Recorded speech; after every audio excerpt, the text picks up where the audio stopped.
rebanho de Cristo, amém? E eu venho trazer uma palavra hoje que me confrontou muito essa semana, e eu creio que a igreja também precisa escutar, amém? Amém. Está lá em Apocalipse, capítulo 2. O verso 1 diz o seguinte: ao anjo da igreja em Éfeso escreva: estas são as palavras daquele que tem as 7 estrelas em sua mão direita e anda entre os 7 candelabros de ouro. Conheço as suas obras, o seu trabalho árduo e sua perseverança. Sei que você não pode tolerar homens maus, que pôs à prova os que dizem ser apóstolos, mas não são, e descobriu que eles eram impostores. Você tem perseverado e suportado sofrimentos por causa do meu nome, e não tem desfalecido. Contra você, porém, tenho isso: você abandonou o seu primeiro amor. Lembre-se de onde caiu, arrependa-se e pratique as obras que praticava no princípio. Se não se arrepender, virei a você e tirarei o seu candelabro do lugar dele. Mas há uma coisa a seu favor: você odeia as práticas dos nicolaítas, como eu também as odeio. Aquele que tem ouvidos ouça que o Espírito diz às igrejas: ao vencedor darei o direito de comer da árvore da vida que está no paraíso de Deus. Amém? Amém? Irmãos, que essa palavra fala no nosso coração. Jesus aqui ele escreve, fala para João, escreveu uma carta para a igreja de Éfeso. Se a gente for analisar, a igreja de Éfeso era uma igreja boa, tinha boas obras, passou por tribulações, não desanimou na fé, passou por dificuldades, provou os falsos profetas. Só que tinha uma coisa que Jesus não gostava neles: perderam o primeiro amor, perderam aquela paixão do início, quando se entregaram para Jesus. E aqui a palavra vai dizer no verso 1 que essas são as palavras daquele que tem as 7 estrelas em sua mão. Então essas 7 estrelas simbolizam os líderes da igreja, simbolizam o pastor, e ele conhece o pastor. E como ele fala aqui, os 7 candelabros. 7 candelabros é quem? É a igreja, são as 7 igrejas. E aqui a palavra diz que Jesus, ele conhece a intenção de cada um de nós aqui. Amém. Ele conhece as nossas obras. Ele sabe se a gente está fazendo por obrigação ou se a gente está fazendo por amor. E algo que o Senhor fala no coração é o seguinte, algo muito forte. Ele fala não somente que ele tem contra a igreja, que eles perderam o primeiro amor, mas também lembre-se de onde você caiu. Então, quem perdeu o primeiro amor está caído, está perdido. E eu creio que muitos de nós, creio que até eu fui confrontado por isso, perdemos o primeiro amor por Jesus. A gente já não mais busca Ele como antes, a gente não ora como antes, a gente não lê a Bíblia como antes, a gente não vem na igreja como antes, a gente só vem como uma obrigação. Ouve a palavra por uma obrigação, e Jesus está falando: se você não se arrepender, eu tirarei o seu candelabro do lugar. E o que eu interpretei por isso? A gente vai vir nos cultos, a gente vai ler a Bíblia e vai ser apenas mais uma reunião. O Espírito Santo não vai se manifestar porque perdemos o primeiro amor. E isso é muito perigoso, porque Jesus está nos falando para nós nos arrependermos, porque Ele está próximo de voltar. Jesus está próximo, Ele está às portas. E às vezes Jesus pode não voltar para todos, mas Ele pode voltar para você pessoalmente. E aí, será que você estaria com o seu primeiro amor? Será que você seria encontrado em obediência? Ou o Senhor ia falar para você: afaste-se de mim, você que não conheço, você que pratica o mal?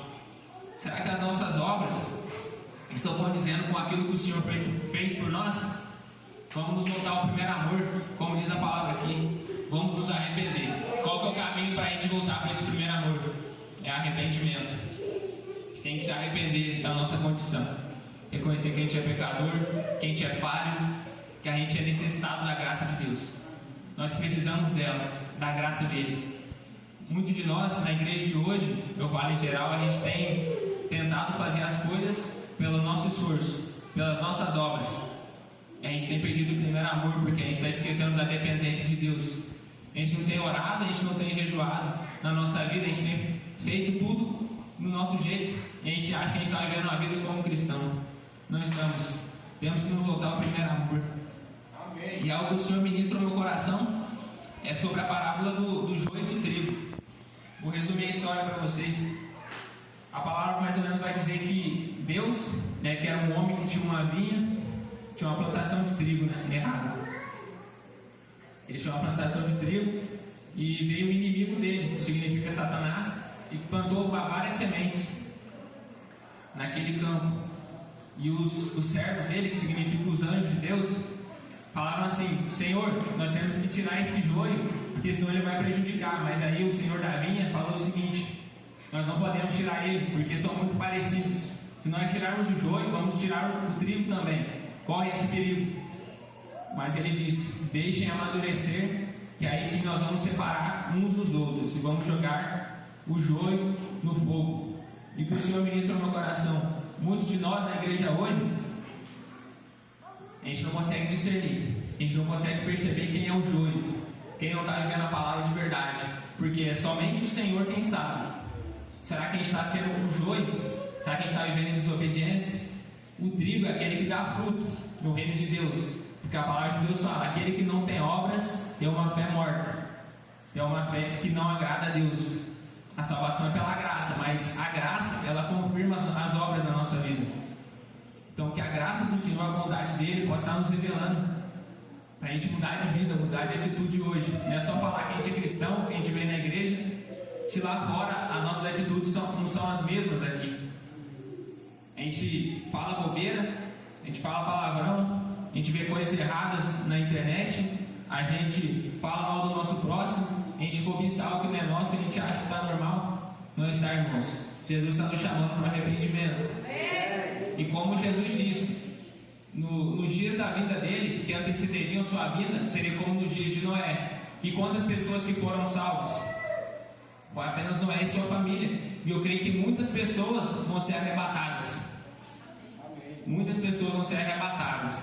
Mas essas muitas pessoas não são todos, mas aqueles que vivem em obediência. Os que vivem em obediência. Então, se a gente for corrigir essa frase, vão ser poucos, porque são poucos que vivem em obediência. Então não vão ser muitos, vão ser poucos. Então que a gente possa caminhar em obediência, nos arrependermos, porque esse é o caminho. Jesus, a primeira pregação dele que eu estava meditando em Mateus foi: arrependa-se, porque o reino de Deus está próximo. O reino dele está próximo. Amém, irmãos? Glória a Deus. Gostaria de fazer um convite para os irmãos. Sexta-feira vai o dia que antecede o retiro. A gente vai estar indo lá no sítio do meu avô fazer uma oração lá, fazer uma vigília. A gente vai estar limpando também o ambiente, o local. Quem se disponibilizar, quem estiver disponível, quiser ir conosco, pode me mandar uma mensagem para mim ou para o Lucas, que a gente vai estar consagrando o lugar para Deus. A gente vai estar orando, vai estar fazendo uma vigília para que a presença de Deus inunde aquele lugar. E a gente vai estar dando uma geral também no sítio, deixando ele limpinho para os irmãos que forem chegar, amém? Todos estão convidados, quem tiver disponibilidade. Quem não for, esteja orando por nós, amém? Amém. Vamos orar pelos dízimos e pelas ofertas. Senhor Deus, nosso Pai, nós te agradecemos por este momento, por essa oportunidade de estarmos aqui na tua presença. Agradecemos pela tua bondade, pelo teu amor, pela vida de cada irmão, Pai, de cada irmã que está aqui. Obrigado, Senhor, por este momento. Obrigado pela vida de cada um. Que possamos ser transformados pela sua palavra, Pai. Que possamos nos arrepender, Pai, no dia de hoje. Nos voltarmos para o primeiro amor, nos voltarmos para a tua presença, Pai. Pois a situação atual não está bom, Pai. Nós não estamos nos conformando com a situação atual. Nós queremos mais, nós queremos voltar ao primeiro amor. Aquela época que chorávamos na tua presença, aquela época que orávamos todos os dias, queríamos a Bíblia todos os dias. Faça voltar ao primeiro amor em cada irmão que está aqui, Pai. E que nós possamos, ó Pai, transmitir essa luz no nosso trabalho, na nossa escola, onde quer que a gente esteja.